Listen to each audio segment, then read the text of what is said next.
I grew up in the church. I grew up around religion. I grew up believing I was a good person, believing that I was self-sufficient and I could do everything on my own. With kind of a misunderstanding of what grace was and what the gospel was and what really even Jesus stood for. I always thought Jesus was a good guy, but I was pretty good as well. And it wasn't until later, closer to my 18th or 19th birthday, that I really understood my need, the need for help. I didn't know where help was going to come from, but I needed help. I realized there was a lot in my life that I didn't understand, that didn't make sense to me, and a lot of things that I always kind of discussed itself within myself that I wanted to be different, that I didn't really feel like I had power over. And the majority of my life I spent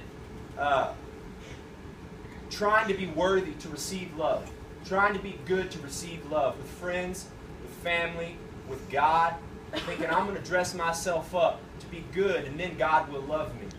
And it wasn't until God kind of broke into my life through my friends and my family that I really saw that that is backwards. That the God that we love and the God that we worship is a God that comes in and shatters that mold and says, I love you as you are. Not because you are perfect, but because I love you as you are. And I'm gonna stand in your place before God, and you're going to be viewed as perfect to God. And that was a completely mind-blowing thing for me in my life.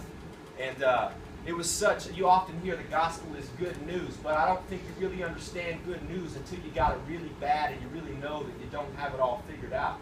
And then that news is so sweet. It's the life. It's the breath that we feed on. And so this verse, I think, is a beautiful verse that represents Christ and what He has done for us, not because we are perfect.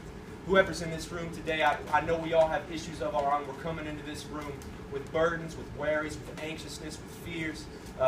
We're all human. That's the human thing. But I would pray that we'd all just have a clear glimpse this morning that in this moment Christ is with us, that Christ loves us as a Father, not as a God that's ruling over you as an authority, but as a Father deserves to be worshipped and loved. He loves you, He's with you, and He hears you. And so I think that's a beautiful thing. And this verse says, this is Romans 5:8. You see, at just the right time, when we were still powerless, Christ died for the ungodly. Very rarely will anyone die for a righteous man, though for a good man someone might possibly dare to die.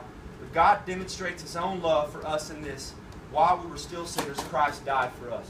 So I think that's something we always got to stick to. We're going to sing this last song. We're going to kind of do it a cappella, but y'all feel free to sing with us on this one.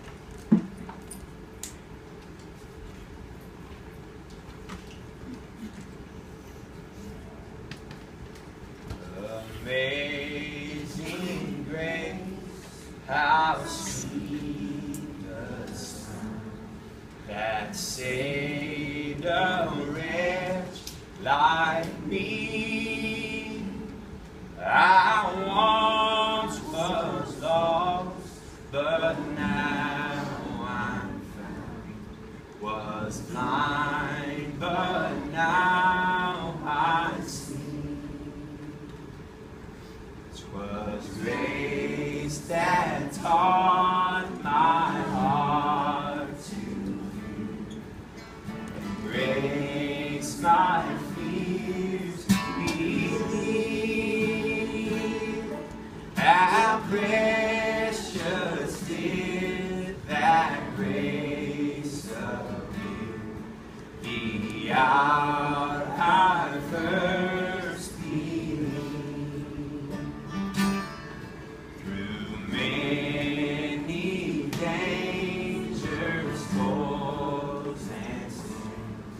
I've already come, and His grace has brought me safe thus far, and grace will lead me home.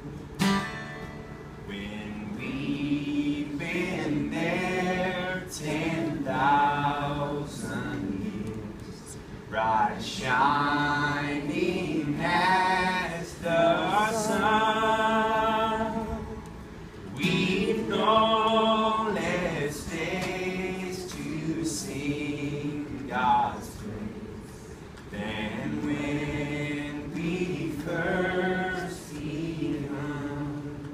Sing that first verse a cappella. Amazing grace, how sweet the sound that saved a wretch like me. I once was lost, but now I'm found. Was blind,